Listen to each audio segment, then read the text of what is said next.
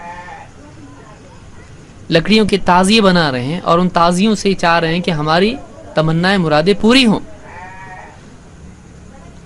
تو یہ امت آج اس حال پر جو آئی ہے, اس کی وجہ کیا ہے؟ ایسا کیسا ہو گیا؟ اتنی پیاری امت, اتنی عمدہ امت جن کے بارے میں اللہ نے کہا کنتم خیر امت اخرجت للناس, تم لوگوں کے لیے نکالے گئے ہو, تم کو چنا ہے اللہ نے, تم سب سے بہترین امت ہو. وہ امت کیوں ایسا گئی؟ وجہ اس کی کیا ہے؟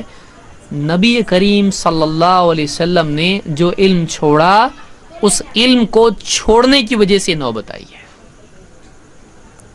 زندگی میں جو فیصلے کیے, وہ فیصلے کبھی سماج کو دیکھ کے کیے, کبھی باپ دادا کو دیکھ کے کیے, کبھی دل میں کیا آ رہا ہے اس کو دیکھ کے کیا. زندگی میں فیصلے کرنے کے لیے یہ نہیں دیکھا کہ ہمارے نبی نے کیا سکھایا, قرآن و سنت میں کیا حل ہے, قرآن و سنت ہم کو کیا سکھاتے ہیں, یہ نہیں دیکھا. ارے باپ دادا سے آ رہا ہے, یہ کیسے غلط ہو سکتا ہے؟ باپ دادا سے آ رہا ہے. اتنے سارے لوگ کیا پاگل ہیں کیا؟ اچھا اتنے سارے لوگ, میرا دل بولتا ہے یہ صحیح ہے, تیرا دل بولتا ہے. تو یہ صحیح. کبھی یہ بھی دیکھا نبی کیا بولتا ہے؟ نبی کو نہیں دیکھنے کا، باپ دادا کو دیکھنے کا، ساری دنیا کو دیکھنے کا، نبی کو نہیں دیکھنے کا، اپنے دل میں دیکھنے کا. میرا دل کیا بولتا ہے؟ کیوں نبی کا دل نہیں دیکھنے کا؟ نبی کو کیا پسند ہے، نبی کو کیا نہیں پسند ہے؟ نبی کا صرف نام لینے کے لیے ہم لوگ ہیں کیا؟ ہم صرف نبی کا نام لینے کے لیے؟ کیا ہم صرف نبی کی پیدائش کا دن منانے کے لیے ہیں؟ بس اتنا ہی اپنا رشتہ ہے نبی سے کہ بس پیدائش کا دن منا لیا نبی کا، خوش، بہت بڑا کام کیا ہم نے. نبی کی زندگی، نبی کی تعلیمات، نبی کی باتیں، نبی کی سنتیں کس کے لیے ہیں؟ مشرکین کے لیے ہیں، کفار کے لیے ہیں. کس کے لیے؟ اسلام کے دشمنوں کے لیے. کس کے لیے؟ وہ ایسے ہی مٹ جائے، وہ ایسے ہی چلا جائے، کوئی دھیان نہ دے. آپ اگر کوئی چیز قیمتی آپ کے پاس اور اس کو کوئی قیمت نہ دے، آپ کو کتنا برا لگے گا؟ آپ بتائیے، اللہ کے پاس سب سے قیمتی مخلوق اگر ہے تو محمد عربی صلی اللہ علیہ وسلم، سب سے قیمتی بندہ. اور سب سے قیمتی کسی بندے کی بات ہے تو وہ اللہ کے رسول صلی اللہ علیہ وسلم کی ہے. آج برائے غیر جو مسلمان نہیں ہیں وہ نبی کی بات پہ دھیان نہ دیں، اس پہ کوئی شکوہ گلا ہم کو نہیں ہے. وہ تو مانتے ہی نہیں تو کیوں دھیان دیں گے؟ مسلمان دھیان نہیں دے رہا نبی کی بات پر، اس کو کوئی پرواہ نہیں ہے. وہ اخبار پڑھتا ہے، فلاں منتری نے ایسا بولا ہے، فلاں کرکٹ کے پلیئر نے ایسا بولا ہے، فلاں نیتا ایسا بولتا ہے، فلاں کارپوریٹر ایسا بولتا ہے، فلاں نے ایسا بولا، پانی کا ایسا ہے، بجلی کا ایسا ہے، یہ بل پاس ہو رہا، بجٹ بن رہا ہے، سب اس کو دیکھتا ہے. کبھی یہ نہیں دیکھتا ہے کہ اللہ نے قرآن میں کیا کہا، کبھی یہ نہیں دیکھتا ہے کہ ہمارے نبی نے کیا کہا ہے. یہ باتیں معلوم کرنے کے لیے نہیں، منتری کی باتیں معلوم کرنے کی ہیں. جھوٹے لوگ اتنے سارے جو گرے پڑے لوگ ہیں ان کی باتیں دیکھنے کی ہیں. کھیل تماشے فلمی اداکار ان کی باتیں دیکھنے کی کہ ان کا کیا حال ہو رہا ہے. آپ بتائیے واقعی ہماری زندگی کہاں جا رہی ہے؟ کدھر جا رہے ہیں ہم لوگ؟ پھر ہم کلمہ پڑھنے والے ہیں، پھر ہماری زبان سے ہم نعرے لگاتے ہیں، ہم نبی کا دامن نہیں چھوڑیں گے.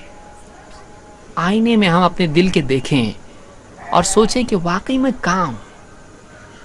اگر اس حال میں نبی سے ہماری ملاقات ہو، ہم سامنے کھڑے ہونے لائق ہیں.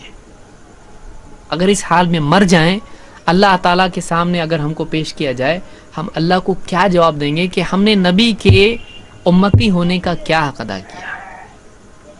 اگر اللہ ہم سے پوچھے کہ میں نے اس نبی کی امت میں بڑے بڑوں کو پیدا نہیں کیا، تم کو پیدا کیا، اتنا بڑا نبی، وہ نبی جس نے اماموں کی، بڑے بڑے نبیوں کی امامت کی، وہ نبی جو جنت کا دروازہ کھلوائے گا، وہ نبی جس کی قبر سب سے پہلے پھٹے گی، وہ نبی جو دنیا ہی میں جنت میں جا کے آئے ہیں، اپنی موت سے پہلے جو جنت میں جا کے حوض کوثر کے پانی اس میں ہاتھ ڈال کے آئے ہیں، وہ نبی کہ جو سارے نبیوں کے امام بنے ہیں، جن کے لیے آسمان سے سواری بھیجی گئی، جبریل آئے براق لے کے نبی کو آسمانوں کی سیر کرائے گی. اس نبی کی امت میں میں نے بڑے بڑوں کو پیدا نہیں کیا، میں نے تجھ کو پیدا کیا. کیا حق ادا کیا؟ کبھی کھول کے دیکھا نبی کی تعلیمات کیا ہیں؟ کبھی دیکھا میرا کلام کیا ہے؟ اپنی زندگی کو تو نے باپ دادا کے طریقے پہ ڈالا، اپنی زندگی کو تو نے سماج کے طریقے پہ ڈالا، اپنی زندگی کو تو نے کھیل تماشا کرنے والوں کے طریقے پہ ڈالا، اپنی زندگی کو تو نے شیطان کے بتائے ہوئے طریقے پر ڈالا. تو نے نبی کے طریقے پہ کیوں نہیں ڈالا؟ کیا بیر تھا تجھ کو نبی سے؟ کیا دشمنی تھی تجھ کو؟ صرف باتیں کرتا تھا نبی کے بارے میں. واقعی تیری زندگی میں کیوں نبی کا طریقہ نہیں ہے؟ کیوں نہیں ہے؟ اگر یہ سوال ہم سے پوچھے اللہ، کیا جواب ہے ہمارے پاس؟ ہم خود اپنے آپ سے پوچھ کے دیکھ، کیا جواب ہے اپنے پاس؟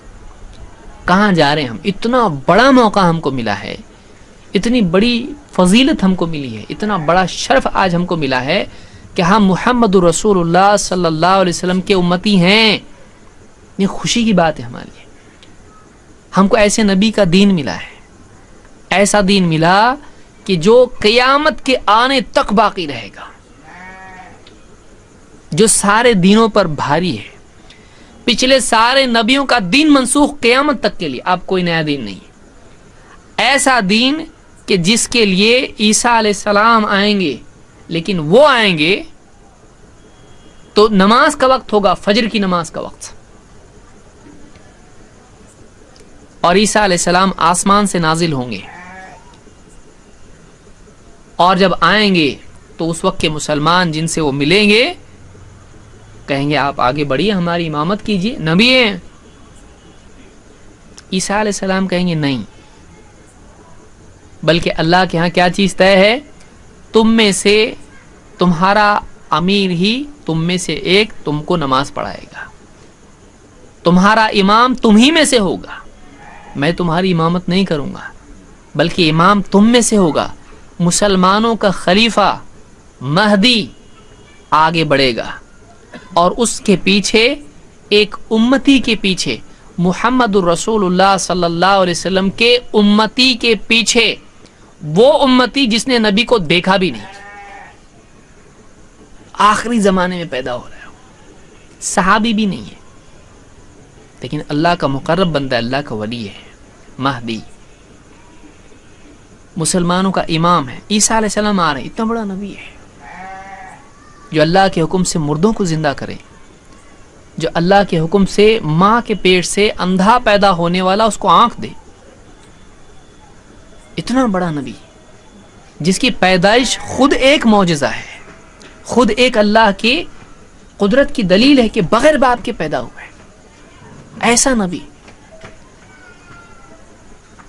لیکن وہ نبی آ رہا ہے، وہ رسول آ رہا ہے، وہ رسول کیا کہے گا، نہیں میں تمہارا امام نہیں بن سکتا، تمہارا امام تم ہی میں سے بنے گا، یہ تمہاری فضیلت ہے اللہ کی طرف سے۔ مسلمانوں میں سے وہ امیر مہدی آگے بڑھیں گے اور ان کے پیچھے عیسیٰ علیہ السلام مقتدی بن کے نماز پڑھیں گے، نبی مقتدی، اور اس امت کا ایک فرد، ایک شخص امام۔ بتائیے یہ شرف جو معراج کی رات میں اللہ کے نبی صلی اللہ علیہ وسلم کو دیا گیا، آپ نے سارے نبیوں کی امامت کی،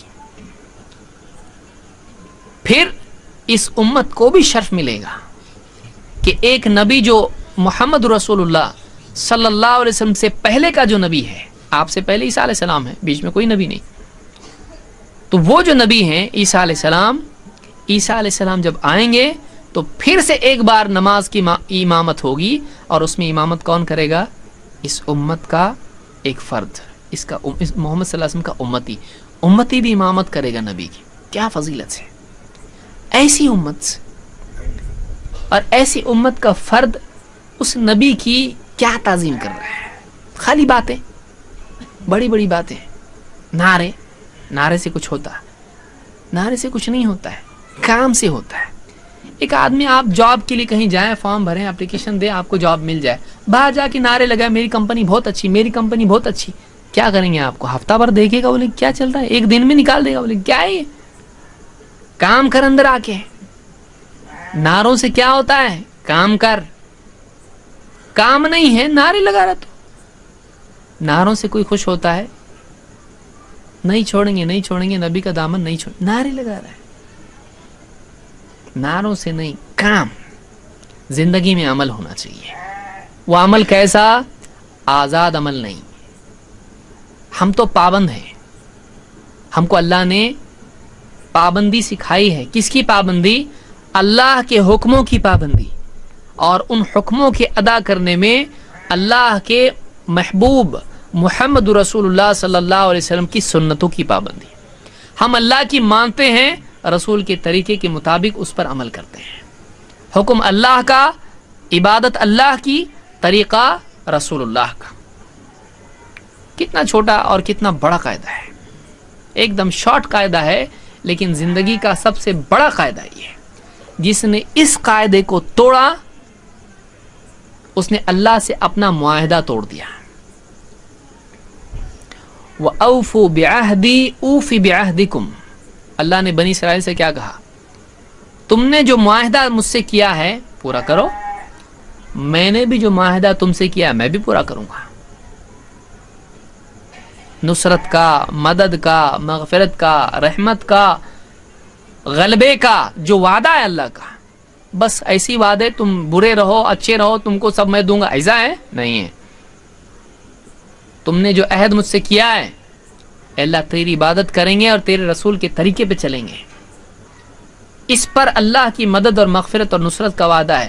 تم پہلے یہ تو کرو پھر میں اپنا وعدہ پورا کرتا ہوں. ان تنصروا اللہ ینصرکم ویثبت اقدامکم. اگر تم اللہ کی مدد کرو گے اللہ تمہاری مدد کرے گا، تمہارے قدموں کو جمائے گا. تو ایک بہت اہم بات ہی معلوم ہوئی کہ یہ جو امت ہے یہ امت بہت شرف کی حامل ہے، لیکن شرف پیدائشی نہیں ہوتا ہے. شرف کیسے ملتا ہے؟ شرف کمانا پڑتا ہے. کیونکہ اللہ نے کیا فرمایا؟ تم بہترین امت ہو جو دوسروں کے لیے پیدا کیے گئے ہو، تم کو دوسروں کے لیے چنا گیا ہے. تم بھلائی کی تاکید کرتے ہو، برائی سے منع کرتے ہو اور اللہ پر یقین رکھتے ہو. اب اگر بھلائی کی تاکید کی خلاف برائی کی تاکید امت کرنے لگے، شرک کو توحید سمجھنے لگے، توحید کو شرک سمجھنے لگے، اللہ کے ساتھ شریک کرنے لگے اور رسول کے طریقوں کو توڑ کے منمانی کرنے لگے، بدعتیں دین میں ایجاد کرنے لگے، اب بتائیے کیسے اللہ کی مدد ہوگی اور کیسے شرف ملے گا؟ اس لیے ہم کو پہلا کام یہ کرنا ہے کہ ہم ایک اپنے عقیدے کی اصلاح کریں، شرک سے نکلیں. 2 بدعت سے نکلیں. بدعت کیا ہے؟ دین میں اپنے دل سے کچھ بھی کرنا، یہ نہیں دیکھنا نبی کا طریقہ کیا ہے. سنت کیا ہے؟ ہمارے نبی نے جو کام جیسا کیا کرنا، جو کیا وہ کرنا، جو نہیں کیا وہ نہیں کرنا. اس کو سنت کہتے ہیں. لیکن اپنے دل سے کچھ بھی کرنا، اس کو کیا کہتے ہیں؟ اس کو بدعت کہتے ہیں. دین میں بدعت جائز نہیں ہے. بدعت بہت بری چیز ہے.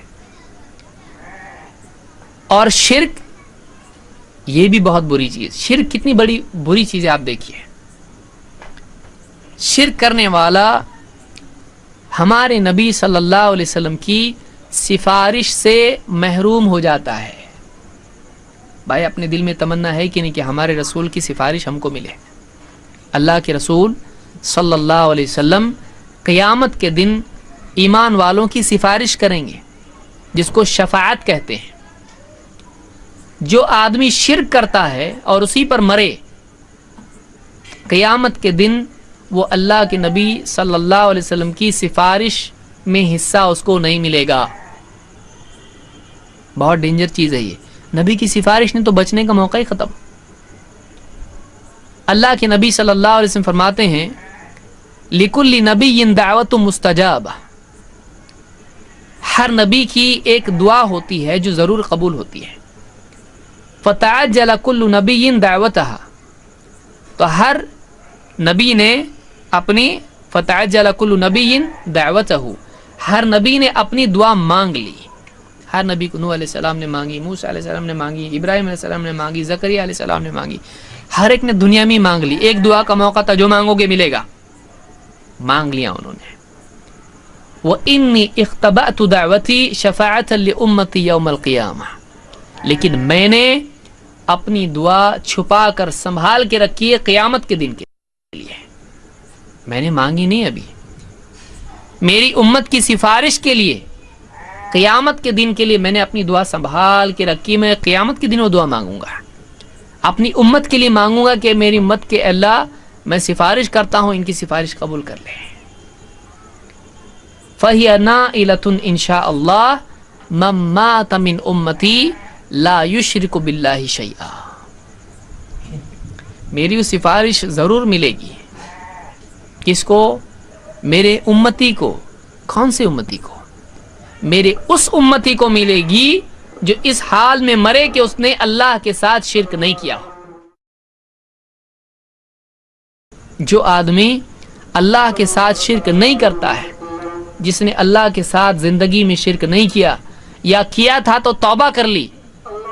اگر کوئی آدمی شرک سے توبہ کرتا ہے تو اس آدمی کو حق اس میں ملے گا.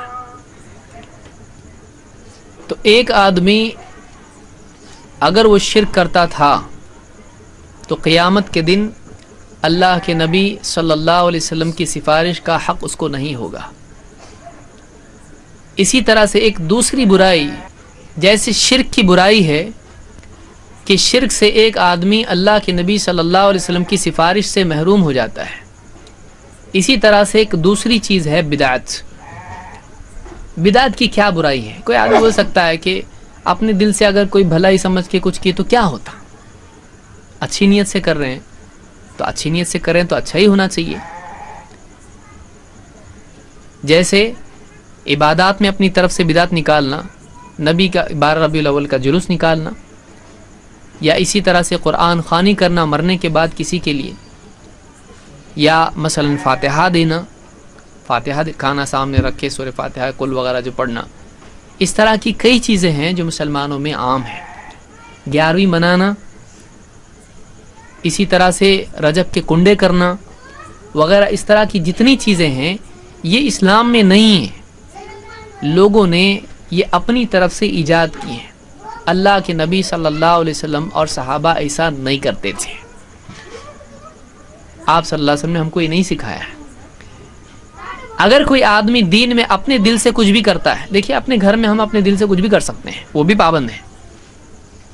ایک آدمی کچھ بھی کر سکتا ہے گھر میں،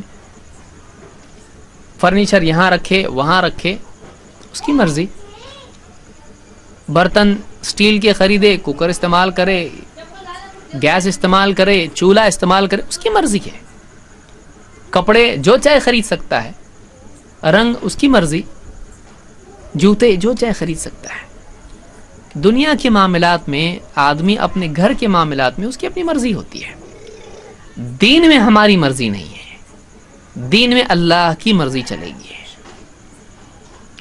اور اللہ تعالیٰ نے ہم کو صاف بتا دیا ہے کہ اللہ کو کیا پسند ہے، کیا کرنے سے اللہ خوش ہوگا. اللہ نے بتایا ہے. کہاں بتایا؟ قرآن میں اللہ نے بتایا. اللہ نے فرمایا قل ان کنتم تحبون اللہ فاتبعونی یحببکم اللہ ویغفر لکم ذنوبکم واللہ غفور رحیم. اے نبی آپ کہیے کہ اگر تم اللہ سے محبت کرتے ہو تو میری اتباع کرو، میری پیروی کرو، مجھ کو فالو کرو. اللہ بھی تم سے محبت کرے گا اور تمہارے گناہوں کی مغفرت کرے گا، اور بڑا مہربان، بڑا مغفرت کرنے والا، رحم کرنے والا ہے. تو اللہ کے نبی صلی اللہ علیہ وسلم کی پیروی اگر آدمی کرتا ہے تو بندے سے اللہ محبت کرے گا.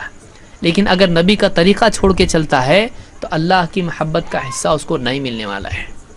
اللہ اس سے ناراض ہوتا ہے جو نبی کا طریقہ چھوڑ کے چلتا ہے. تو ایک تو یہ کہ شرک اگر آدمی کرتا ہے تو نبی صلی اللہ علیہ وسلم کی سفارش اس کو نہیں ملے گی. اور اگر آدمی بدعت کرتا ہے، بدعتیں نکالتا ہے دین میں، اپنے دل سے کچھ بھی نئے طریقے نکالتا ہے، اس کا انجام قیامت کے دن کیا ہوگا؟ اللہ کے نبی صلی اللہ علیہ وسلم فرماتے ہیں انا فرطکم علی الحوض، میں حوض پر تم سے پہلے پہنچوں گا. اور حوض سے مراد حوض کوثر ہے. میں سب سے پہلے تم میں حوض پر پہلے پہنچوں گا اور تمہارے لیے سب تیاری کروں گا. انا فرطکم علی الحوض فمن وردہ شرب منہ، جو کوئی آدمی حوض کوثر پر پہنچے گا اس کو اس کا پانی پینا نصیب ہوگا.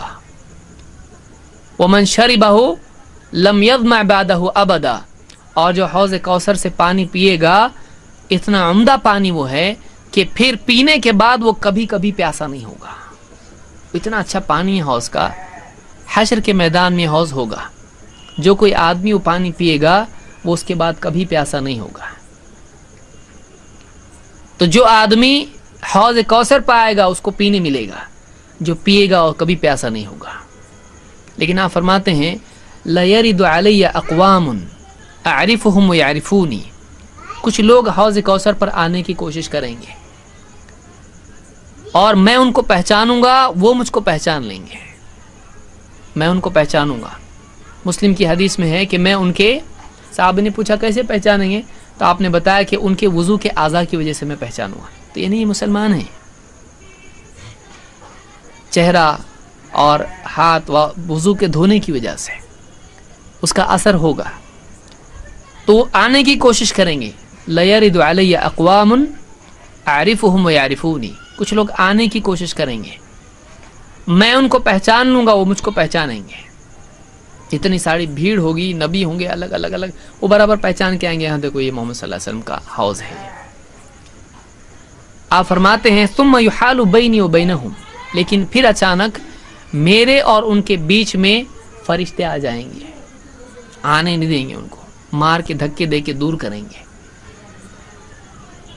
فاقول انہم منی، میں فرشتوں سے کہوں گا نہیں نہیں وہ میرے ہیں، وہ میرے ہیں، میرے امتی ہیں، دیکھو ان کے وضو کے اعضاء کی وجہ سے میں ان کو پہچان رہا ہوں. انہم منی، وہ میرے ہیں، ان کو آنے دو. ہمارا نبی کہہ رہا ہے آنے دو، فرشتے آنے دے رہے ہیں؟ نہیں. فرشتے کہیں گے انک لا تدری ما بدلوا بعدک، اے نبی آپ کو نہیں معلوم، آپ کو نہیں معلوم انہوں نے آپ کے بعد دین میں کیا کیا تبدیلیاں کی، آپ کو نہیں معلوم انہوں نے دین میں کیا کیا چینجز کر دیا، آپ کو نہیں معلوم. انہوں نے دین کو کچھ کا کچھ کر دیا، اپنے دل سے دین میں چینجز ایسے کیے کہ دین کے نام پر بہت کچھ کیا جو دین نہیں تھا. آپ کے بعد دین میں کیا کیا تبدیلیاں انہوں نے کیا، آپ کو نہیں معلوم.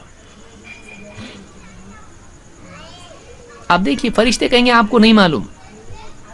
اگر کوئی دوسرا کہے تو کتنا لوگ چڑھیں گے. فرشتے کہہ رہے ہیں آپ کو نہیں معلوم. کیوں؟ اس لیے کہ اللہ نے اپنے نبی کو نہیں بتایا. فرشتے کہیں گے آپ کو نہیں معلوم انہوں نے آپ کے بعد دین میں کیا کیا تبدیلیاں کر دی.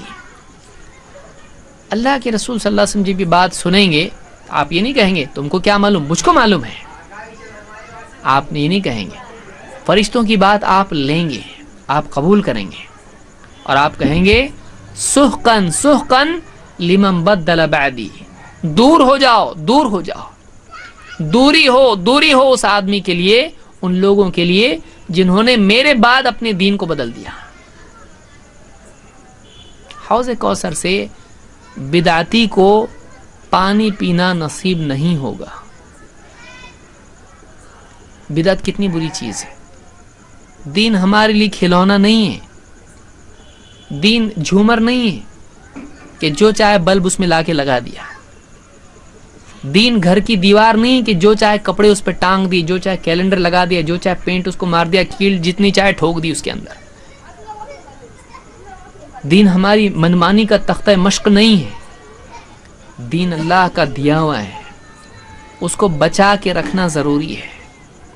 آدمی کے بدن میں آپ کچھ ایکسیڈنٹ ہو گیا کسی کا، دوسرے کا گوشت لگتا گیا، اس میں دوسرے کی باڈی وہ لیتا ہی نہیں ہے. آدمی کے بدن کو اللہ نے بنایا ایسا کہ کسی اور کا گوشت آپ لگاؤ سڑ جائے گا، نہیں چلتا ہے، وہ باہر کا قبول نہیں کرتا ہے. آدمی کا بدن ایسا ہے. اور دین میں ہم لا کے ڈال رہے ہیں، گویا کہ ڈرم ہے، اس میں کوئی بھی پانی چلتا ہے، کنویں کا بھی چلتا ہے، نل کا بھی چلتا ہے، کچھ بھی چلتا ہے. دین کو ہم نے سمجھا کیا ہے، کچھ بھی کرے تو چلتا. ارے اس میں کیا برائی ہے؟ اچھا اس میں کیا برائی ہے؟ اللہ نے دین دیا، اس کو باقی رکھنا ضروری نہیں ہے. ہمارے نبی نے دین جیسا رکھا ویسا اس کو رکھنا، یہ ہمارا کام ہے، ہم کو ذمہ داری دے کے گئے ہیں. اپنی طرف سے اس میں چینج مت کرو کچھ بھی. اور آج مسلمان اپنے دل سے دین کے نام پہ کیا کچھ نہیں کر رہا. دوسری قومیں دیکھ رہی ہے اس کو، لوگ یہاں سے تار نکال کے ہے نا ڈال رہے ہیں اور ناچ رہے ہیں، بال چھوڑ کے یوں کر رہے ہیں. غیر مسلم دیکھ رہے ہیں اس کو، اچھا اسلام ایسا ہے کیا. 12 ربیع الاول کا ڈسکو میوزک لگی اور ناچ رہے ہیں لوگ، لڑکے تو لڑکے اور دوسرے بھی ناچ رہے ہیں اس کے اوپر میوزک پہ. ڈسکو میوزک لگا کے 12 ربیع الاول کی جلوس میں، شرم نہیں آتی نبی کا نام خراب کرنے سے.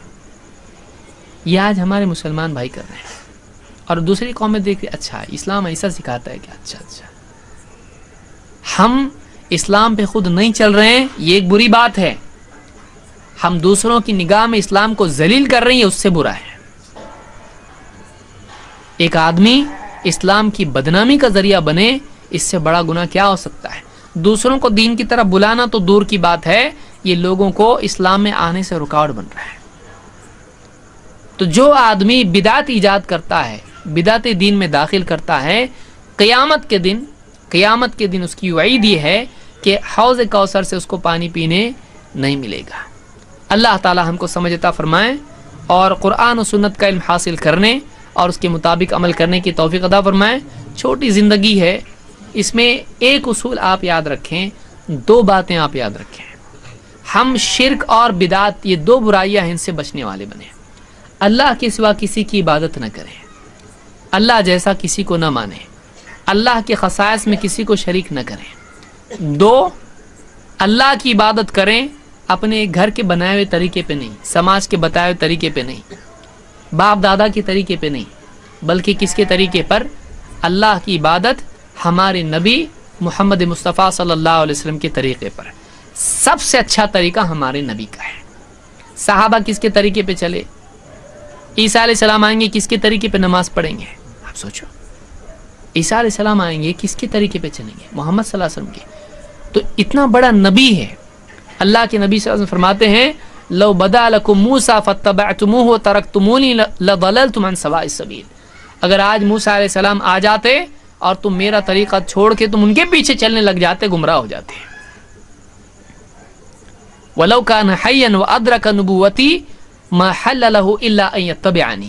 اگر آج موسیٰ علیہ السلام زندہ ہوتے اور میری نبوت پاتے تو میرا طریقہ اپنانے کے سوا، میری اتباع کے سوا ان کے پاس اور کوئی راستہ نہیں ہوتا۔ موسیٰ علیہ السلام کے پاس بھی میری پیروی کے سوا کوئی راستہ نہیں ہوتا۔ آج ہم کس کا طریقہ اپنا رہے ہیں؟ یہود و نصارہ کا، باپ دادا کا، لوگوں کا، سماج کا، کس کا؟ ہم نے نبی کو کیا سمجھا ہے؟ ہم نے نبی کے طریقے کو کیا سمجھا ہے؟ کیا مقام زندگی میں دیا؟ ہماری زندگی سب سے بڑا بیان ہے۔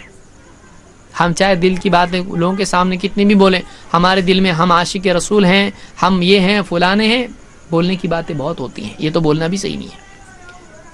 آدمی کے دعوے اپنی جگہ ہیں، لیکن آدمی کا عمل بتاتا ہے کہ واقعی اس نے اپنی زندگی میں اللہ کو اور اللہ کے دین کو، اللہ کے رسول کو کیا مقام دیا ہے۔ اس لیے میرے بھائیوں، آج ہم غور کریں اس بات پر، ہم کہاں جا رہے ہیں۔ ہم کو ایک دن مرنا ہے، موت آنے والی ہے، اور موت کا فرشتہ ہمارے رشتہ داروں سے پوچھے گا نہیں لے جاؤں کیس کو۔ موت کا فرشتہ بیوی بچوں میں سے اٹھا کے لے جائے گا، آفس میں سے، کھیتی میں سے، جاب پہ سے اٹھا کے لے جائے گا، گاڑی پہ سے اٹھا کے لے کے جائے گا۔ موت کا فرشتہ رکے گا نہیں۔ پھر سارے رشتہ دار ادھر، ساری تجارت ادھر، سارا پیسہ ادھر، ساری ڈگری ادھر، سارے عہدے ادھر، سارا سماج ادھر، ساری دنیا ادھر، اکیلے اس کو اٹھا کے لے کے جائے گا۔ اللہ کے سامنے کھڑا ہونا ہے، جواب دینا ہے زندگی کا۔ پھر ہمیشہ کی جنت ہے یا ہمیشہ کی جہنم ہے۔ کوئی یہاں ہمیشہ رہنے کے لیے آیا نہیں ہے۔ ہمارے پہلے بہت لوگ آئے، بہت بڑے بڑے پلان کیے، بڑی بڑی باتیں کرے، گئے، نہیں ٹکتا کوئی یہاں پہ، دوسرے لوگ ان کی جائیداد پر قبضہ کر کے بیٹھ گئے۔ یہ سلسلہ چلتا رہے گا، لیکن یہاں آ کے اپنی وہاں کی جائیداد بنا لینا یہ عقل مندی ہے۔ یہ جائیداد چھوٹنے والی ہے، اب یہ بھی چھوٹی وہ بھی چھوٹی، ایسا ہوا تو یہ بے وقوف آدمی ہے۔ یہ تو چھوٹنے والی ہے، اس کے لیے کوشش آدمی کرے، اس کو بک کر لے یہیں پہ۔ وہ یہاں بکنگ ہوتی، وہاں نہیں۔ مرنے کے بعد، مرنے سے پہلے بکنگ ہوتی۔ اس کی آخری تاریخ کیا ہے؟ مرنے کی تاریخ ہماری ہے۔ اور کیسے بک ہوتی ہے؟ دو چیزیں اس کے لیے ہے، اللہ کی عبادت اور محمد صلی اللہ علیہ وسلم کی سنت۔ یہ دو چیزیں جس کی زندگی میں ہیں وہ کامیاب ہے۔ ان دو میں سے کوئی ایک چیز زندگی سے نکل گئی، ناکام ہے۔ کتنا بھی ہوشیار رہنے دو، بہت ہوشیار ہیں، نہیں چلتا۔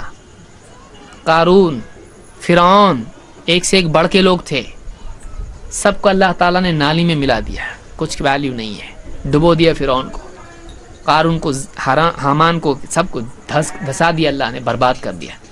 کچھ نہیں چلتا اللہ کے آگے۔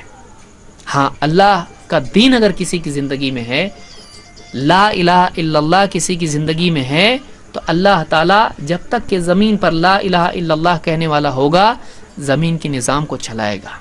مسند احمد کی روایت میں ہے، قیامت قائم نہیں ہوگی جب تک کہ زمین پر لا الہ الا اللہ کہنے والا ہوگا۔ لیکن کون؟ جو واقعی لا الہ الا اللہ کہنے والا ہو، جو صرف منہ سے نہیں دل سے بولنے والا ہو، اس کی زندگی لا الہ الا اللہ کے مطابق ہو۔ اللہ تعالیٰ ہم کو اشہد ان لا الہ الا اللہ و اشہد ان محمد رسول اللہ اس کلمے کے مطابق بننے کی توفیق عطا فرمائے، اور شرک اور بدعت سے بچنے کی توفیق عطا فرمائے، اور دین کا علم حاصل کرنے کی، قرآن و سنت کے سیکھنے کی ہم سب کو توفیق عطا فرمائے، اور اندھے پن سے بچنے کی توفیق عطا فرمائے۔ ضد سے بچنے کی توفیق عطا فرمائیں اور بے بنیاد چیزوں کو دلیل بنانے سے ہم سب کی حفاظت فرمائیں. اقول قولی ھذا